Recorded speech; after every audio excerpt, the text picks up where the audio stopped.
ابن ابی الحدید معتزلی نے اپنے مقدمہ نہج البلاغہ میں لکھا کہ حضرت عمر نے یہ اعلان کیا تھا کہ اگر مسجد میں علی موجود ہوں تو خبردار کوئی فتویٰ نہ دے، وہ ذلیل ہو جائے گا۔ علی کی موجودگی میں اگر فتویٰ دیا تو اس کے معنی فتویٰ اور شریعت جو علی سمجھتے تھے، یہ بات حضرت عمر بھی جانتے ہیں۔ خلافت کے ہر ادوار میں علی کی حیثیت ایک بڑے عالم کی تھی، جیسا کہ ابھی آپ نے بھی فرمایا، آپ نے بھی فرمایا، کون صاحب نے بھی فرمایا۔ تو ان چیزوں کو ہمیں بار بار بیان کرنا چاہیے۔ تو اب علی کو بھی عالمین کا ہونا چاہیے۔ تو اب اگر مولا کائنات کہہ دیا تو اس میں کون سے شرک ہو گیا، کون سی مصیبت آفت آ گئی؟ اب مولا کے معنی ولی ہیں، بے شک۔ اب ولی کے معنی اگر 18 معنی ہیں تو 18 معنی میں سے 17 معنی رد ہو جائیں گے، اس لیے کہ اللہ خود اپنے کو ولی کہہ رہا ہے، میں ولی، رسول ولی، اور وہ تیسرا ولی ہے جو رکوع میں زکوٰۃ دے رہا ہے۔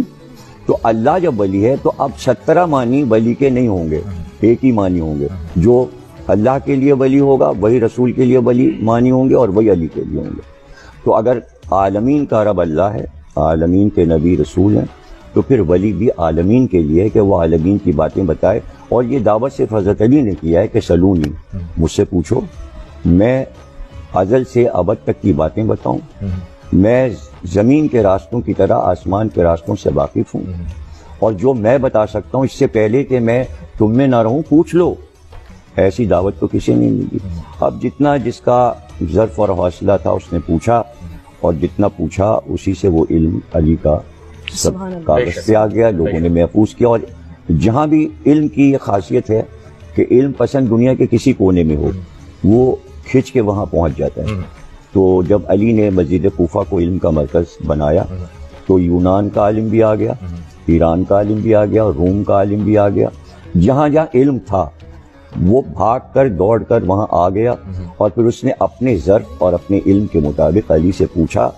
اور آج وہ علم اتنا ہے کہ اب آپ کو دیکھیں کہ نہج البلاغہ کو 23 جلدوں میں شرح کے ساتھ ابن ابی الحدید معتزلی نے 200-250 جلدیں علی کی سوانح حیات پر عربی فارسی میں لکھ دی گئی ہیں۔ بے شک۔ یعنی میری تو الماری اوپر سے نیچے تک جو ہے نا کمرہ بھرا ہوا ہے مولا علی، مولا علی۔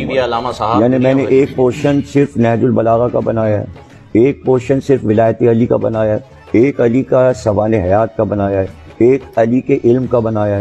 صرف آپ وہ کتب خانہ کمرہ میرا دیکھ لیں جو علی سے بھرا ہوا ہے۔ اور دنیا کے کتب خانے، یعنی میں دنیا کے ہر بڑے کتب خانے میں گیا ہوں، کانگریس لائبریری واشنگٹن گیا، ہالینڈ کے، جرمنی کے، فرانس کے، لندن کے بڑے کتب خانے، آپ یقین کریں صرف میں کہتا تھا علی، تو لائبریرین جو مقرر ہے انڈیا ہافس لائبریری میں، بہت بڑی لائبریری ہے، وہ بس کہتا تھا اور وہ چیز لا کے میز پہ رکھ دے۔ وہ کہتے تھے 2 منٹ میں کتاب آتی ہے، وہ چاہے کسی منزل پر ہو وہ جناب آ جاتی ہے۔ میں نے کہا حضرت علی پہ جو انگریزوں نے کتابیں انہوں نے تھوڑی سی دیر میں جناب ڈھیر لگا دیا۔ بالکل سبحان اللہ، یہی وہ علم۔ اب اس میں آپ کو ایک واقعہ سنانا چاہ رہا ہوں، جو لوگ سن رہے ہیں۔ ایک عیسائی عالم ہے، اس کا نام ہے جارج جرداق۔ ابھی عدل پہ بات کر رہے تھے مولانا، تو اس وقت مجھے یہ بات یاد آئی۔ تو جارج جرداق نے ایک کتاب لکھی حضرت علی پر، اور اس کا نام اردو میں ترجمہ میں بتا رہا ہوں، ندائے عدالت انسانیہ۔ ابھی مولانا نے حضرت عمر کا ایک واقعہ سنایا کہ وہ صرف اسلام کے فیصلہ کرنے والے نہیں بلکہ کائنات کے ہیں۔ بے شک۔ تو اس نے یہ لکھا کہ علی عدالت انسانی کے فیصلہ کرنے والے، یعنی آواز آ رہی ہے انسانی عدالت میں علی علی، وہ اس نے لکھا۔ وہ پبلشر کے پاس چھاپنے کے لیے لے گیا، تو اس نے کہا بھائی کاہے پہ لکھا؟ اس نے کہا حضرت علی کا نہیں تو مسلمانوں کے خلیفہ اور امام ہیں، ہم کیوں چھاپیں؟ عیسائی پبلشر نے کہا۔ تو وہ کئی جگہ گیا اور کتاب نہیں چھپ پائی۔ تو وہ جس چرچ میں جایا کرتا تھا وہاں جا کے بیٹھ گیا اور اداس ہو گیا۔ اتنی دیر میں پادری چرچ کا باہر نکلا، اس نے کہا جارج جرداق بہت تم اداس بیٹھے ہو۔ تو اس نے کہا میں نے کتاب لکھی تھی، کوئی چھاپنے کو تیار نہیں ہے۔ تو پادری نے کہا کس موضوع پہ لکھی ہے؟ اس نے کہا میں نے حضرت علی پہ کتاب لکھی ہے۔ تو پادری نے کہا تم نے حضرت علی پہ کیوں لکھی کتاب؟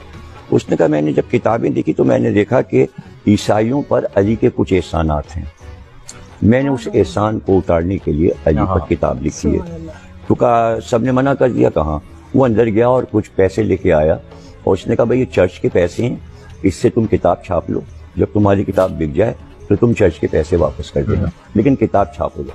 اس کی کتاب چھپی، 123 ایڈیشن اس کے کتاب کے آئے، پھر اس کا ترجمہ جرمنی میں ہوا، پھر فرینچ میں ہوا، پھر ایران میں ہوا، عربی میں اس کا ترجمہ بار بار ہوا، اور اس کے بعد جب عراق کتاب پہنچی تو اس دور میں آیت اللہ محسن حکیم صاحب تھے، انہوں نے اپنے طلباء سے کہا کہ اگر تمہارے کو پیسے نہیں ہیں تو کپڑے بیچو اپنے اور یہ کتاب خرید کے پڑھو۔ اس کا صرف ایک جملہ پہلے باب کا میں سنا رہا ہوں۔ باب شروع کرتا ہے، وہ کہتا ہے، ایسے وہ بڑے انوکھے انداز سے ہر باب کو شروع کرتا ہے، پہلے باب کو شروع کرتا ہے، کہتا ہے کیا تم نے دنیا میں کوئی ایسا حاکم بھی دیکھا کہ رات کو وہ نہیں سویا جب تک اسے یہ یقین نہیں آ گیا کہ ہمارے پورے ملک میں کوئی بھوکا نہیں سویا؟ کیا ایسا عالم دیکھا؟ اس طرح وہ شروع کرتا ہے۔ تو اس کتاب کو بھی اگر آپ پڑھیں اور غیر اقوام میں جو کچھ مولا علی کے بارے میں کہا اس کو پڑھیں، اور ان چیزوں کو عام کرنے کی ضرورت ہے کہ علم سے اکبر الہ آبادی جو کہ جسٹس تھے اور جج تھے الہ آباد کے، وہ کہا کرتے تھے کہ بھائی تعلیم ہو ہی نہیں سکتی، اس لیے کہ تعلیم کا دل علی ہے۔ جب آپ تعلیم لکھیں گے بیچ میں علی لکھا ہے، تے این لام یہ میم، تے اور میم کے بیچ میں علی لکھا ہے، تو جہاں آپ تعلیم لکھیں گے بیچ میں علی، تو وہ کہتے تھے کہ تعلیم کا دل علی ہے، علی کے بغیر علم نہیں۔